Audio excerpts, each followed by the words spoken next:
Kembali lagi di podcast WBB Waktu Bagian Bola. Hari ini kita kedatangan tamu spesial jauh-jauh dari Milan ya. Boleh perkenalkan diri kalian? Yoi. Kita kedatangan tamu. Beliau suka bicara di KP ya, Komunitas Pandit Indonesia. Inilah dia, Betul. Abelio. Thank you. Atau Abel ya. Ya, silakan. Oke, selamat datang Mas Abel. Thank you. Terima kasih sudah mengundang. Ini salah satu podcast terbesar ya setelah apa namanya? Sport 77. Sport 77. Ya, Sport 77 tolong sponsorin kita. Amin. Kita terbesar. Amin. Kita harus optimis. Ya. Sport 77 ngundang Patrice Evra, kita ngundang Abel. Waduh. Abel Beban ya. Xavier. Beban ya. Beban banget itu. Lo harus ngidupin ini dan view-nya harus naik. Wow. Ya, jangan 100-an aja. Kita paling kecil berapa? 56. Itu gua doang. Silakan dah, kebanyakan gimmick. Oke. Nggak apa-apa jangan di-cut. Bel, Oi, gimana Mas Esti? udah pakai baju Inter. Kita baju Inter. Mhm. Pastinya bukan fans AC Milan ya kan? Ah, bukan dong. Betul. Kita pengen tahu, penonton juga mungkin pengen tahu kenapa lu ngefans sama Inter. Ya. Ya, jadi gue ngefans Inter tuh karena ya jujur-jujuran ya sebenarnya dulu malah suka itu malah tetangganya dulu malah yang merah. Oh, suka AC Milan. Milan dulu ya. Cuma nggak tahu kenapa momennya itu adalah pas Champions League musim 2002-2003 yang satu sama tuh Shevchenko. 2002-2003. Iya, yang Oh, oke. yang Udah finalnya Milan lama. Juventus. Nah, itu Milan menang kan sebenarnya, Iya. tapi nggak tahu kenapa di situ malah tertariknya sama Internya justru bukan Milannya. Jadi dari situ ngikutin terus. Nah, begitu treble, nah udah yakinkan diri jadi fans. Taunya banter era. Aduh, sempet kayak pengen berubah tapi ya udah deh. Enggak terusin ya, aja, lu, dan akhirnya lu bukan glory hunter lah ya. bukan. Iya, gitu iya, sih. iya. Kan kebanyakan orang zaman sekarang glory hunter lah. Ya, gua nggak nyebut fans mana ya, tapi Iya. Tapi emang tergantung ininya lah ya. iya gitu sih. Tergantung prestasinya. Kayak gua dulu fans Juventus pindah ke Milan. Terus pas Istanbul, apa namanya? 2008. Oh, bukan. 2008 2007, tuh MU. 2008 MU. Iya, gue Rusia, pindah ke MU Lusniki. karena bela Ronaldo gue. Oke. Nah, tapi gue penasaran banget nih karena lu kan informasi A1 Inter Milan nih. Sebenarnya gue dari dulu tuh penasaran kenapa stadion Inter tuh gabung. Wah. Ceritanya tuh gimana sih? Ini buat penonton nih yang nggak tahu Inter nih, stadionnya gabung kan ya? San Siro sama Giuseppe Meazza satu sebenarnya. namanya sama berarti. Namanya sama. Iya, jadi kalau namanya sama. gua sih taunya gini, kalau itu kan memang stadion untuk berdua, untuk AC Milan dan Inter Milan, dan namanya kalau setiap kalian jadi tim home tuh beda. Kalau AC Milan San Siro, San Siro. Inter Milan Giuseppe Meazza. Kalau Inter Milan kenapa Giuseppe Meazza? Karena kebetulan tuh nama salah satu legendanya. pemain Si namanya Giuseppe-nya Giuseppe ini. Meazza. Dan dia kebetulan juga main untuk kedua klub ini di Inter Milan dan AC Milan. Jadi ya ada alasannya kenapa akhirnya itu dipakai untuk Inter Milan dan AC Milan. AC Milan tuh San Siro. Soal sejarah kenapa mereka kayak istilahnya ngontrak berdua, Iya. gua udah Kontrak ini. Iya, karena itu GBK. punya Ya, istilahnya. punya Pemda. Stadion-stadion di Italia itu banyak yang nyewa. betul kebanyakan nyewa dia. Salah satu Milan nih. Kebanyakan dia nyewa, dan kemarin sekitar tahun lalu tuh akhirnya baru disetujui untuk ya bikin stadion baru lah Iya. yang benar-benar dikelola sama AC Milan sama Inter Milan. Nggak Iya. jauh dari situ, cuma memang Oh, tetap gabung. ya mereka tetap gabung for some reason ya. Jadi sebenarnya memang udah ada wacana mau bikin stadion sendiri-sendiri, cuman memang ya mungkin karena alasan budget atau alasan finansial nggak memungkinkan dan nggak ada lahan juga, akhirnya ya udah dia tetap gabung tapi ya stadion baru lagi gitu. Oh. Ya, jadi kalau di Italia tuh agak ribet tak perizinan begitu itu sama sama banget. kita, serius.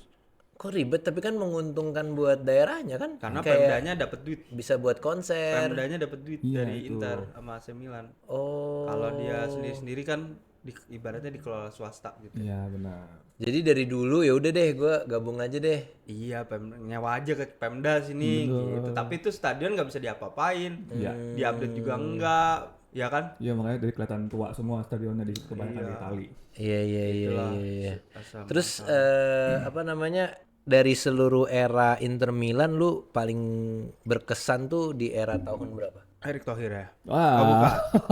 Nah, nanya.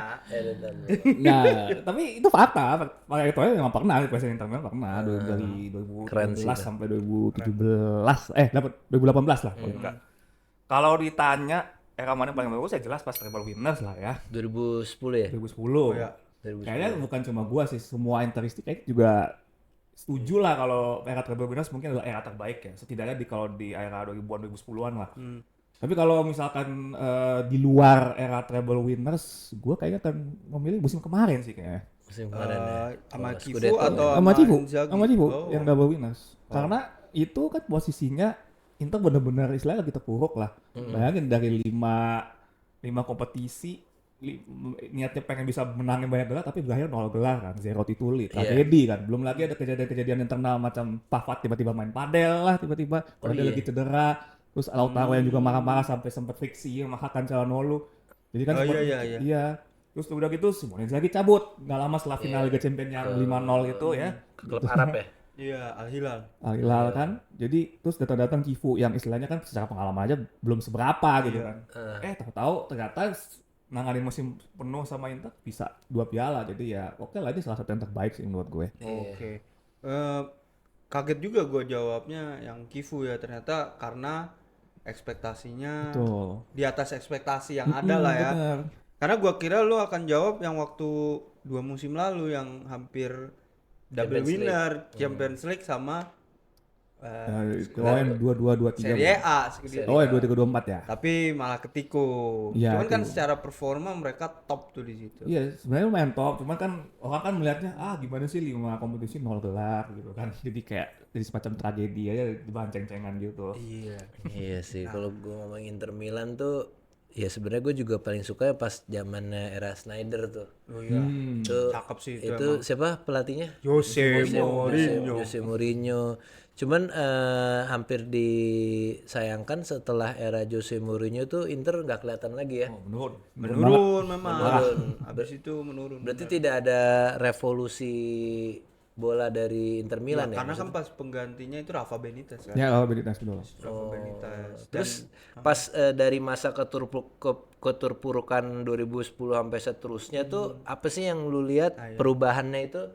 Apakah dari segi pemain mudanya atau yang dirubah sama Inter Milan tuh apa tuh? Bisa comeback lagi. Soalnya kan saya kan MU nih, Mas. MU nih terpuruk terus nih, belum ada tanda-tanda kebangkitan. Siapa tuh kita bisa mencontoh. kayak cakrakan ya. Iya. Waduh. Terjatuh Ya, dan nggak bisa bangkit lagi gitu. sebenarnya kalau waktu era banternya Inter tuh yang gue lihat sebenarnya adalah mereka awal mulanya karena mereka tuh telat untuk regenerasi sebenarnya dari treble winners itu. Mereka telat, terutama waktu masih dipegang sama Opa Massimo Moratti kan dia telat untuk melakukan revolusi, nggak segera kayak menyegahkan squad gitu kan, dan dia nggak berani ditambah squad lamanya ini juga nggak mau beradaptasi dengan taktik baru. Kayak sekarang kan Inter lumayan dengan sistem 3-5-2. Kalau dulu kan masih 4 back. Oh, Amorim dong tuh 3-5-2. Iya, dulu dia 3 back ya. Iya benar. 3 back. Iya, ya kita agak trauma ya dengan itu ya. Ya gitu. Jadi dan juga kan pada saat era banter kan ya udah benar-benar gak ada prestasi, tapi at least materi pemainnya di situ kan pelan-pelan mulai agak terbentuk lah, terutama pas masuknya Icardi, masuknya Milan Skriniar dan juga Marcelo Brozovic. Nah itu pelan-pelan udah mulai ada fondasi lah di situ, terutama kan setelah Luciano Spalletti masuk Spalletti ya. dibalikin ke Liga Champions. Nah itu mulai tuh udah pelan-pelan mulai terbentuk lah fondasi tim yang baru ya pasca era treble winners. Nah setelah Spalletti bawa ke Liga Champions terus dimaksimalin lagi sama Antonio Conte, nah udah di situ akhirnya matang lagi lah, bangkit lagi di situ Inter. Tapi Gue melihatnya sih dari ya ini sih dari kesetiaan loyalitas pemainnya dan akhirnya mereka mau beradaptasi dengan taktik yang baru. Itu aja sih kalau dari Tapi gua. dia belinya berarti pemain muda apa kayak Icardi gitu-gitu apa dari Berarti jadi tuh? transfer policy-nya ini gimana sih? Kalau waktu era Banter sebenarnya transfer policy nggak yang pemain muda banget sih ya. Ya itu contohnya kayak Icardi. Ya Icardi sih memang waktu itu masih muda dibelinya. Tapi setelah itu ya itu tadi seperti Mas Eski sempat singgung, Inter tuh beli pemainnya emang cenderung nggak jelas. Dulu ada Iya. siapa tuh pemain Brazil yang katanya digadang-gadang the next R9 lah. Coutinho. Gabriel Barbosa, Gabigol. Iya, tapi kan ada Coutinho kan dulu tuh. Ya, Ya, itu sempat bagus. Bang. Coutinho juga sempat bagus sayangnya tapi kan nggak bertahan. Nah, itu dia dijual karena emang Inter lagi banyak utang apa? Pinjaman waktu itu. Iya, waktu itu Espanyol. pinjaman. Iya. Oh, dari pinjaman. Pinjaman dari Spanyol dan akhirnya pinjemin lagi waktu itu ke akhirnya Liverpool endingnya dan dia Liverpool bagus di situ akhirnya. Iya sih. Dan Inter tuh emang punya sejarah mereka nggak begitu percaya sama pemain muda lah. Oh iya. Nggak sering lah. Mungkin baru sekarang mereka berani melalui Pio Esposito tapi kalau dulu tuh jarang banget. Mungkin dulu yang paling mudah diingat Davide Santon. Itu Ya, ada Pio pemain Santon muda Inter. dan ya Mario Kalau Balotelli. kalau Thuram tuh pemain muda juga. Marcus Thuram hitungannya udah nggak Beli. terlalu muda sih. Dia beli. Dia beli. Dia beli. Anjir, berarti nggak ada ya pemain muda sekarang Inter? Gak banyak. Salah satu pemain mudanya dia ada Puskas ya. George Puskas. Kalau sekarang ya Pio Esposito. Terus habis itu kalau sekarang Pio Esposito. Oh, berarti si Inter Milan ini nggak yang kayak Benfica beli pemain-pemain muda gitu habis itu Nah, dijual. justru semenjak sekarang udah ganti ownership dari Suning Koktri itu mereka sekarang malah cenderung pengen cari pemain yang maksimal tuh harus usia 25. Usia maksimal. 25. Oh, sekarang pemiliknya tuh Chinese ya? Enggak, Amerika sekarang. Dulu kan Chinese Dulu kan Suning, ya, dulu Suning Dijual ke sekarang Oktri. dijual ke Oktri sekarang. tajir banget tuh dia. Iya, bisa dibilang tajir tapi ya itu kebijakan yang agak mengganggu adalah harus beli pemain yang maksimal umur 25 ya itu agak PR sih emang. Oh, iya, karena kan buat cuan juga ya nggak sih? Iya, mungkin untuk bisnis kedepannya lah. Bener. Tapi emang owner Amerika ini kan jarang ada yang beres ya. Owner Amerika tuh bawa tim sukses juara tuh mungkin yang gue inget yang sukses nih Liverpool. Iya. Chelsea kan dia beli Amerika juga kan? Todd Bowley baru-baru ini. iya. Ya terakhir kan ya UCL ya. Tuchel, tapi emang MU juga Amerika tapi waktu itu masih dipegang sama Itu Sir bisnis sih, kalau Alex. Amerika mah bisnis banget. Iya, Amerika tuh terlalu business minded gitu. Nah, makanya menurut gua sebenarnya alasan kenapa Inter akhirnya musim kemarin bisa bertahan dan stabil sebenarnya nggak pure karena Oktrinya juga ya karena peran presiden klubnya BP Marotta. Oh, Sama Cifu juga ya. Cifu sebenarnya lebih karena dia kan dulu sempat ngelatih Inter Primavera juga jadi dia bisa dibilang udah tau lah gimana fondasi klub ini berjalan. Makanya dia itu juga alasan kenapa dia tarik-tarikin beberapa pemain Primavera ke tim utama jadinya iya. gitu. Siapa pemain favorit lo dan bikin lo kepincut nih kayaknya Inter kalau beliau kan Recoba nih. Madriano. Dan gue suka juga Recoba karena free kicknya, Iya. cornernya, Kaki kiri kan dia. Iya, betul. kaki kiri Kebot. betul. Ya, gue palingnya agak baru sih. Selain Milito, gue seneng banget sama Snyder. Wesley Sneijder. Wesley Snyder, gue seneng banget. Gak tau kenapa gue ngeliat. MU tuh. Ya, Nggak tahu selalu kenapa gua rumornya seneng ke MU. Iya, pada masanya seneng banget rumornya ke MU, bener. Tapi, wah, gue seneng banget ngeliat gelandang kayak Wesley Snyder tuh kayak elegan aja gitu dia kalau udah pegang bola. Setuju gua. Umpan-umpannya keren. Terus juga, dia tuh sering clutch juga melalui tendangan bebasnya gitu-gitu. Jadi, Iya. makanya gue jujur ya setelah Snyder cabut itu kayak aduh kangen deh gelandang-gelandang tipikal kayak Snyder gini.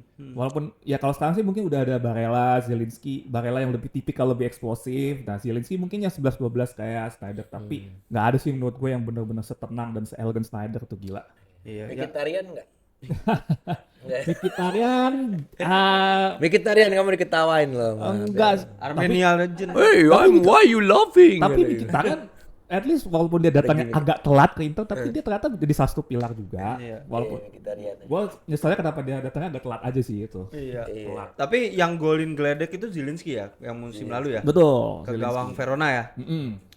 Dia Zielinski juga emang punya tendangan bagus sih. Zelensky. Lu Siapa? harus lihat golnya Peter Zielinski. Pemain dari? Inter dibeli dari Napoli. Iya, Asal negara Polandia. mana? Polandia. Polandia. Polandia. Dia bagus juga tak. Harus lihat tuh. Tapi akhir-akhir ini nih Inter Milan tuh juga udah nggak punya super mega bintang ya pemain-pemainnya. Ya memang. Ada nggak menurut lo pemain marquee playernya? Mungkin kita taunya Lautaro kali ya. Iya. Ya, kalau sekarang Lautaro mah nggak bintang nggak sih? Di timnas aja masih cadangan Ya gitu. itu.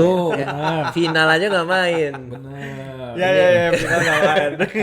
Ampun Lautaro. Iya. Tapi kan lu seneng kan? Karena katanya Bung Gerald Spanyol juara. Gitu. Saya kebetulan dukung Spanyol sih by the way di Kadang. Gimana apa-apa. nih? Karena Inter kan kental sama Argentina.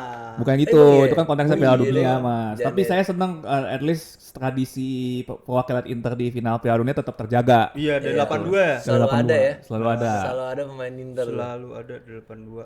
Gila sih itu. Tapi jadi favorit lo tadi adalah Wesley Sneijder. Wesley Sneijder. Udah tadi. Gila. Oke, sekarang gimana nih lo lihat Inter musim depan? Baru beli Akanji. Akanji baru beli Akanji deh Udah dari Man diresmiin, City. diresmiin. Udah diresmiin. Akanji, Musim terus lalu loan. ada Martinez tetap ada ya. Martinez, Lautaro ada. Turam udah mulai. Karena ada dua Martinez nih, Joseph Martinez sama Lautaro. Terus Ya. kipernya siapa sekarang? Joseph Joseph Martinez. Joseph Martinez. Itu juga pemain bagus juga tuh. Lumayan. Kemarin udah dapet tempat lah ya. Ya udah pelan-pelan. dapat tempat, apalagi setelah Ian Sommer cabut. Oh, Ian Sommer otomatis- pindah. Udah. Padahal Ian Sommer emang udah tua ya. Tua. Iya, udah tua. Mereka beli Ivan Provadel Provadel. buat ngelapisin si Joseph Martinez. Oh, Dan terus Lazio. kalau backnya sekarang Nah, baru beli. Beli John Stones. John Stones. Oh, Nanya. John Stones. Pemain Iya. Inggris. Iya, kebijakannya tadi Jarang loh pemain Inggris yang pindah ke jarang. Inter. ada banyak. Siapa aja sebenarnya coba? sejarah. Di, Asli di yang sebutin Inter, 5. di Inter tuh John Stones pemain keempat yang gabung. Yang dulu banget pertama kali Gary Hitchens tahun 60-an, terus ada Paul Ince Paul Ince, dan Ashley Young. Dan Ashley keempat Young, si John Stones ini. John Stones keempat nih. Berarti cuma Ada dikit 5 ya. sebenarnya, Pak. Satu Cuman lagi? satu lagi udah pindah ke warga negaraan. Oke. Siapa? Victor Moses. Victor Moses. Victor Moses. Nigeria. Ya, ya. Oh, sekarang dia pindah ke Nigeria. Keluarga negaranya Pindah itu keluarga. Nigeria. Sebenarnya Victor Moses Oke, pernah sip, di sip. Inter. Tapi ngomongin tentang Inter Milan tuh kan pasti banyak banget story yang ngebikin merinding kan. Katanya salah satu pemainnya kayak contohnya Zanetti pas dia ngangkat piala dia ditelepon ibunya meninggal. Terus ada juga yang pemain backnya tuh yang tatuan full tatuan. Siapa tuh? Yang ngegolin Acerbi. Acerbi. Iya, itu katanya ada cerita sedihnya juga deh. Ya, jadi Acerbi itu dari sejak masih di dia dulu sempat di AC Milan dia. Dia sempat di AC Milan dan Lazio. karirnya tuh bisa dibilang agak terhambat. Agak terhambat. Terus dia kan akhirnya sempat kayak mabok-mabokan gitu lah, alkohol Oh, iya? segala macam. Iya. Iya. sempat Gara-gara apa? ya Depresi mungkin aja? karena dia ngerasa karir itu stuck, karirnya nge-stuck dan nggak di situ-situ aja gitu kan, nggak naik-naik nih. Terus akhirnya dia ya udah mulai urakan lah gaya hidupnya, mabok-mabokan segala macam sampai akhirnya dia tahu kalau papanya ini sakit dan meninggal dan ternyata si Acerbi juga didiagnosa kanker. Oh, Aceh pemain Indra ada yang ngangger. Iya, Wah, itu anjir, sahabat si ngeri Acerbi. banget, Cok. Kok bisa hidup deh? Dia diagnosa kanker dan mungkin dari saat dia kena diagnosa kanker itulah akhirnya kayak Acerbi itu merasa hidupnya berubah lah di situ.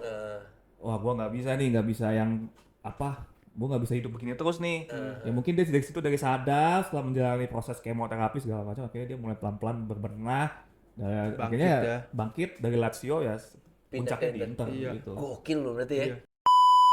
Oke lah. Oke. Iya jangan lupa juga nih buat Abel nih kan bakal ngebantu WBB juga dan dia bakal jadi talent di WBB untuk terkait Inter Milan.